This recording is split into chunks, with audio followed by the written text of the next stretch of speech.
따라합니다. 몸의 크기가 아니라 마음의 크기입니다. 할렐루야. 그렇습니다. 오늘 본문의 말씀을 보게 되면 여러분 구약 성경은 39권입니다. 어느새 우리가 매주 한 권씩 어느 특별한 장절을 택해서 말씀을 나누고 있습니다만 25번째 성경인 에레미야 애가서를 만나게 되었습니다. 애가라고 하는 건 뭘까요? 한자식 표현입니다. 슬픔의 노래라고 하는 것이에요. 애가라는 말을 히브리어로 말하면 애가라는 말과 엇비슷해요. 아마 사촌 정도 될까? 에카라고 합니다. 성경의 원문으로 말하면 애가가 에카예요. 비슷하죠. 애가, 에카. 단지 슬프다는 것이 아니라 이건 탄식의 감탄사를 말합니다. 우리말로 해석하면 아이고 어찌할까. 전라도 말로 말하면 어쩌을까. 또 다른 탄식의 용어로 말하면 슬프다. 그런 얘기입니다. 그러니까 예레미야 애가는 1장부터 5장까지 있어요. 온통 여기에는 비통, 탄식, 처절함이 담아 있습니다. 이걸 한마디로 말하면 장례식풍, 장송곡의 곡조와 같은 노래의 분위기입니다. 침울하고 참담하고 처참하고 비극적이고 어둡고 깜깜하고 불행하고 숨 쉴 수 없는 압박감에 놓여있는 처절한 현장에 대한 증언, 생생한 비명소리를 우리는 본문에서 들어야 합니다. 여러분, 본문만이 아니에요. 우리 사는 이야기가 그래요. 남들 앞에 표정 관리하고 안 그런 척하고 지내지만은 얼마나 울고 있는지, 얼마나 떨고 있는지, 얼마나 괴로워하는지, 얼마나 쓴지 이로 말로 영원할 수 없는 여건에 놓여 있는 게 오늘 우리들의 상황입니다. 사는 게 잔치집이 아니에요. 사는 게 초상집 같다, 그런 말이에요. 생기가 넘치는 게 아니라 침울하고 우울하고 절망적이고 내가 이 분위기를 아무리 감추고 싶어도 감출 수 없는 이 상황에 다양한 스토리를 안고 오늘 이 자리 말씀 앞에 나와 있는 여러분, 오늘 이 말씀이 열어주신 복음으로 빛을 볼 수 있기를 주님의 이름으로 축복합니다. 오늘 보여주시는 비전으로 일어날 수 있기를 주님의 이름으로 축원합니다. 여러분, 본문 말씀 가운데 1장 1절, 2장 1절, 4장 1절을 한번 읽어보시겠습니다. 1장 1절입니다. 시작. 슬프다 이 성이여, 전에는 사람들이 많더니 이제는 어찌 그리 적막하게 앉았는고. 전에는 열국 중에 크던 자가 이제는 과부같이 되었고, 전에는 열방 중에 공주였던 자가 이제는 강제 노동을 하는 자가 되었도다. 2장 1절. 슬프다 주께서 어찌 그리 진노하사 딸 시온을 구름으로 덮으셨는가. 이스라엘의 아름다움을 하늘에서 땅에 던지셨으며 그의 진노의 날에 그의 발판을 기어가지 아니하셨도다. 4장 1절. 슬프다 어찌 그리 금이 빛을 잃고 순금이 변질하였으며 성소의 돌들이 거리 어기마다 쏟아졌는고. 아멘. 읽어보실 때 눈에 잡히는 공통점이 있죠. 1장 1절, 2장 1절, 4장 1절 뭘로 시작해요? 슬프다, 그 말이에요. 어찌 옛날에는 이랬는데 지금은 이렇게 되었을까, 그 말이에요. 옛날에는 화려했는데 잘 살았는데 잘 나갔는데 삐까 번쩍했는데 옛날에는 대단했는데 어찌 지금은 망했는가. 옛날에 건강했는데 어찌 지금은 병에 놓여 있는가. 옛날에는 거부였는데 어찌 쫄딱 망했는가. 과거하고는 비교가 안 되는 안타까움의 선언이 본문에 기록되어 있어요. 아까 말씀드렸어요. 히브리어는 자음 모음을 합치면 몇 자라고요? 22자예요. 히브리어 첫 자가 뭐냐? 알렙입니다. 영어로 말하면 A를 말하는 거예요. 그러면 슬프다 1장 1절, 2장 1절, 4장 1절은 알렙으로 시작해요. 알렙으로 시작하는 것이 바로 뭡니까? 아까 말씀드린 에카라는 말입니다. 탄식입니다. 어찌하여 이렇게? 왜 이렇게 되었나? 어쩌면 좋아? 이런 탄식이 1장 1절, 2장 1절, 4장 1절에 이하에 소개가 되어 있습니다. 예전에 이스라엘 백성들에게 하나님의 복음을 전할 때에는 콧방귀도 안 꼈어요. 에이 설마 우리가 망할리라고, 에이 설마 우리가 불행해질리라고, 재수 없이 그런 소리 말라고 그랬어요. 우리가 그 당시에는 귀담아 듣지를 않아요. 지금 현재 이대로 고스란히 유지될 줄 알아요. 그거 더 이상 먹지 말라고, 그런 짓 하지 말라고, 그러다가 건강 잃는다고, 그러다가 잘못된다고, 사고 난다고, 쫄딱 망한다고. 그래도 뭐라고 그래요? 괜찮아. 지금까지 괜찮았는데 앞으로 괜찮을 거야. 설마. 그 얘기를 하는 거예요. 여러분 1장 4절에 예레미야는 현상을 봤습니다. 성전이 무너져 가지고 처참한 폐허터가 되었어요.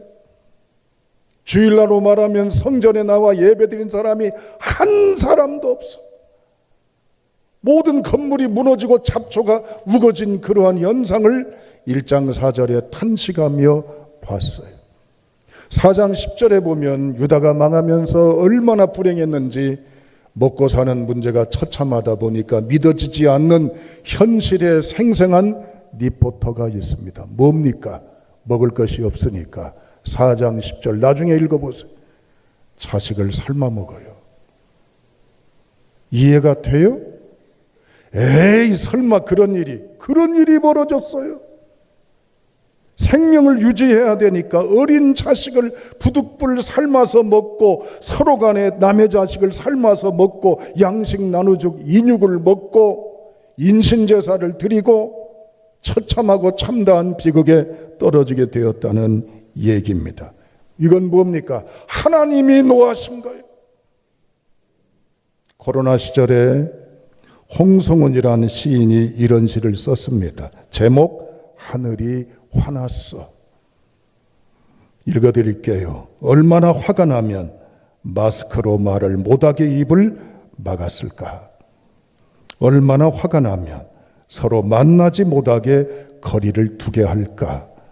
얼마나 화가 나면 더러운 검은 손 깨끗이 씻으라고 했을까? 하늘을 두려워하자 하늘이 화났어. 과장법일 수도 있지만 적절한 시대적인 조명의 시기도 합니다. 하나님이 얼마나 화가 났으면 인류를 코로나를 통해서 보도 듣도 못한 현실과 현상 속에서 사람의 처절한 경험을 하게 하셨을까요? 예레미야가 이제는 비록 예언을 했지만 이런 처절한 일을 경험하면서 2장 1절 다 같이 읽어보시겠습니다. 2장 1절입니다. 시작. 슬프다 주께서 어찌 그리 진노하사 딸 시온을 구름으로 덮이셨는가.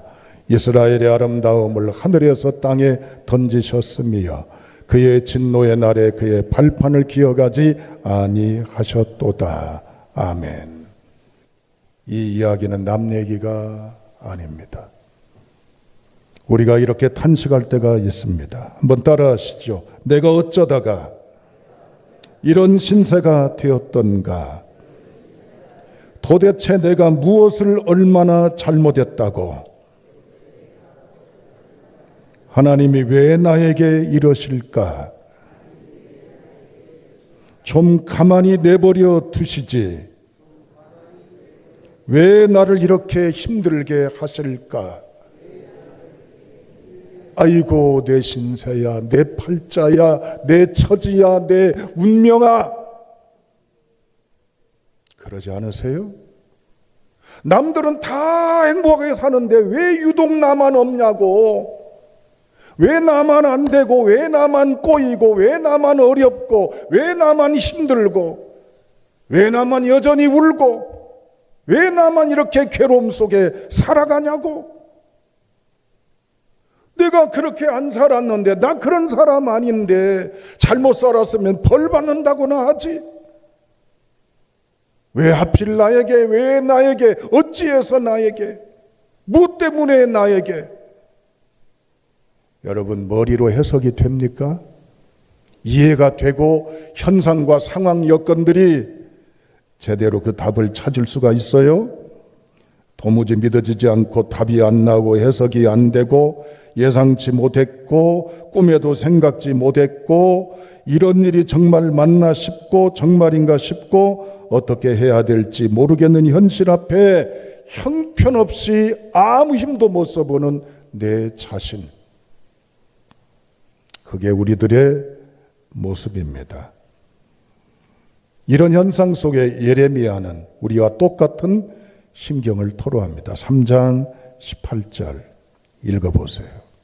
예레미야가 뭐라고 해요? 소망이 있다 없다. 소망이 끊어졌다라고 얘기해요.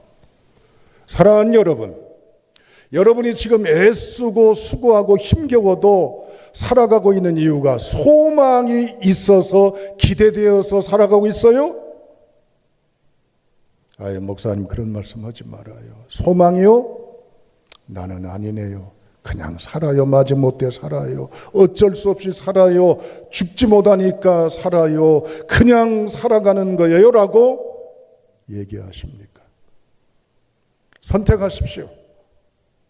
예레미야처럼 소망이 끊어졌다는 고백 속에 침울하게 불행하게 사실래요? 소망을 품고 일어나실래요? 아멘. 21절 보세요. 본문 21절 시작.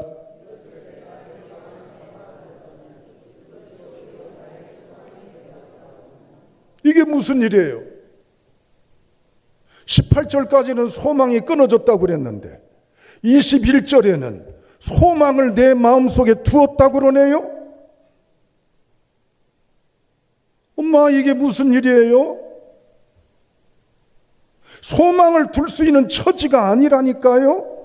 쫄딱 망하고 가능성이 없고 바라봐도 아무리 뜯어봐도 조금치의 신랄 같은 가능성이 전혀 없어요. 그런데 21절에 뭐라고 그래요? 소망이 되었다라고 얘기해요. 소망을 갖는다라고 얘기해요. 18절과 21절에 이 3절에 왔다 갔다 하는 이 공간의 간격 속에 무슨 차이가 예레미야를 이렇게 바꿨죠? 아니, 소망이 없다는 사람이 소망을 가졌어요. 소망이 없는 건 무엇 때문입니까? 20절, 19절, 20절 읽어보세요. 자, 읽습니다. 시작.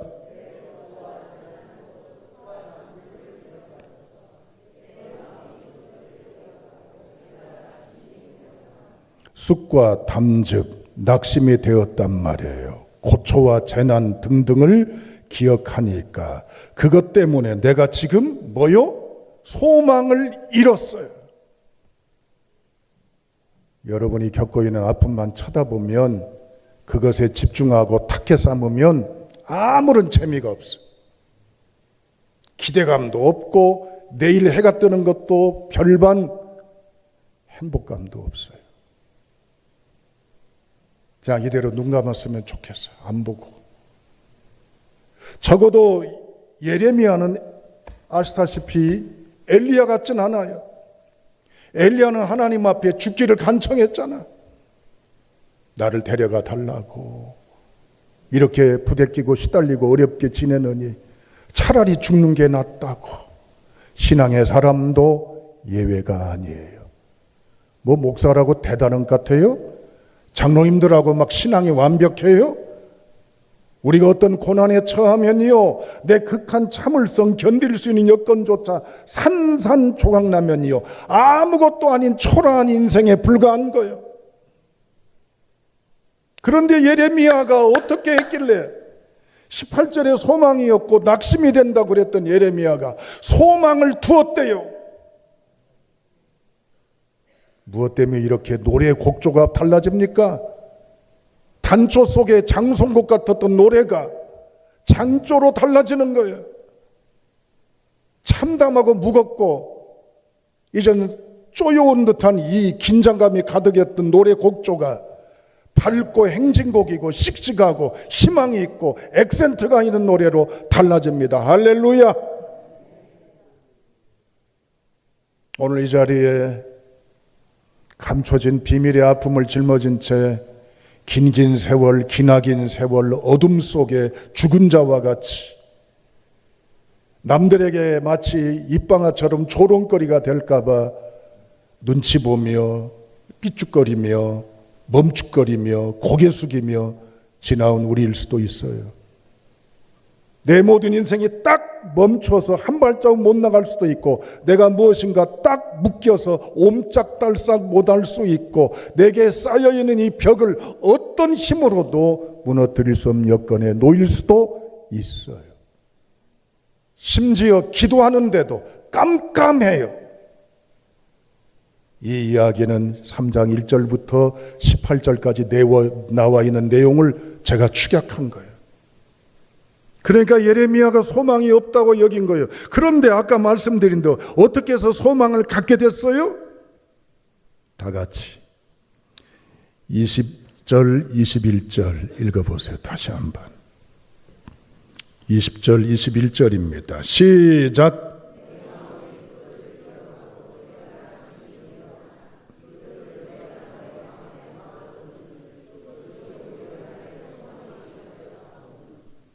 거기 보십시오. 20절에도 내 마음이, 21절에도 내 마음에. 우리 한글 성경은 똑같은 마음이란 단어가 등장하죠. 그렇죠? 그런데 20절에는 그 마음이 어떤 마음이 되었어요? 낙심하는 마음. 21절에는 그 마음이 어떤 마음? 소망의 마음. 이 차이점이 뭐예요? 한글로는 똑같아요. 그러나 히브리어 원문은 달라요. 20절에 이제는 뭡니까? 낙심하는 마음은 네페시라고 나와요. 21절에 소망을 품는 마음은 이제는 레부라고 나와요. 한글로는 똑같을 것 같으지요? 틀려요. 20절에 네페시라는 마음 뭐냐? 따라합니다. 머리. 21절에 소망의 마음은 뭐냐? 따라합니다. 가슴. 이 차이요. 여러분 19절인 대로 고초와 재난, 쑥과 담집 이것에 눈이 초점이 맞춰져 이것 때문에 속 끓고 괴로워하고 머리로 판단하고 분석하고 아무리 생각을 해도 왜 이렇지? 어쩌다가 이렇지? 내가 왜 이렇지? 이 고통 속에 헤어날 수가 없어요. 그런데 이 상황을 가슴으로, 마음으로 갖게 되니까 어떻게 돼요? 비로소 뭐가 보여요? 소망이 보여요. 할렐루야. 여러분이 지금 병만 쳐다보면 절망스러워요. 언제 이 치료가 끝날까? 끝나고 난 뒤에 좋아질까? 나는 이젠 이러다가 죽는 거 아닌가? 내 가정에 아이가 없는 것이 계속된다면 우리는 무슨 행복이 있을까? 내가 시험에 도전했는데 낙방하는 것, 나는 결국에는 학교도 취업도 뭣도 못 해보고 끝나는 것 아닌가? 그것만 보면 가망이 없어요. 그런데 예레미야가 보는 건 뭐예요? 다 같이 22절을 보세요.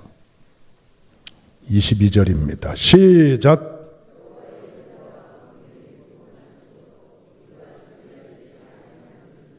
아멘. 여기 보세요. 지금 진멸됐잖아. 완전 망했잖아. 그렇죠?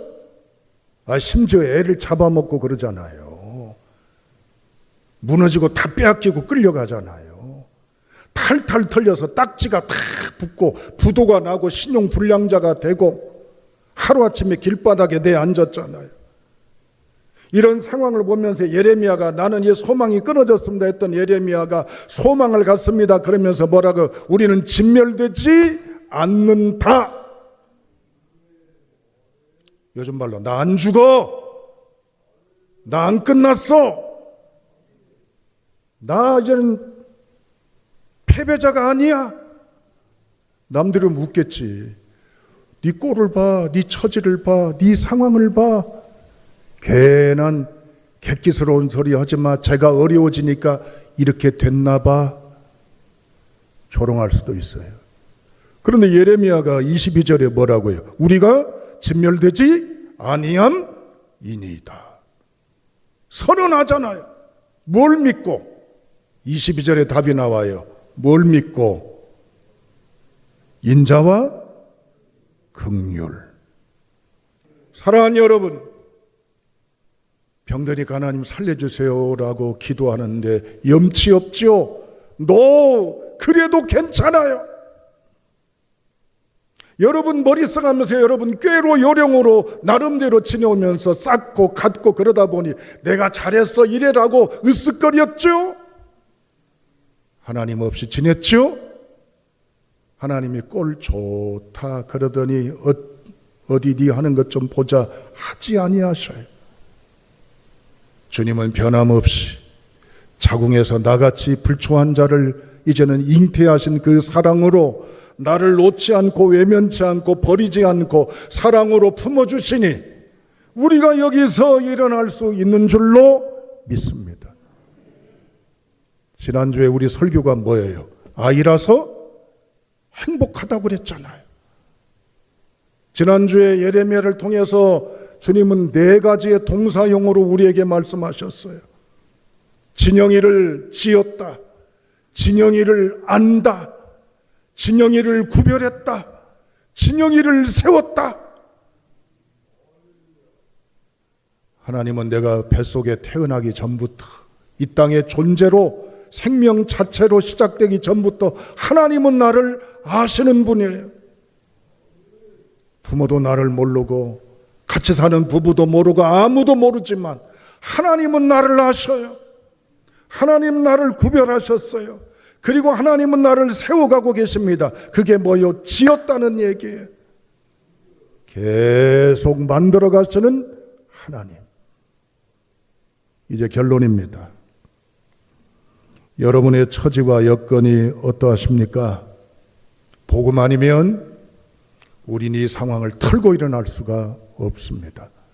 복음 아니면 당당하게 씩씩하게 용감하게 강하게 담대하게 나아갈 수가 없습니다. 여러분 무엇을 보실랍니까? 고초와 재난을 보실랍니까? 이제는 쑥과 담즙을 보실랍니까? 실망스러운 것에 그만 매여서 불행의 늪에 빠지시렵니까? 주님을 보십시오. 주님이 함께 하십니다. 주님의 사랑만이, 주님의 은혜만이, 주님의 은혜의 기쁜 소식만이 나를 세웁니다. 이 말씀을 붙들고 병마, 이 병에 나는 이제는 뭐하지 않아? 진멸당하지 않아. 가난 앞에 내가 진멸당하지 않아. 내 어려움 진멸당하지 않아. 일어서는 성도가 될 수 있기를 주님의 이름으로 축복합니다. 기도하시겠어요?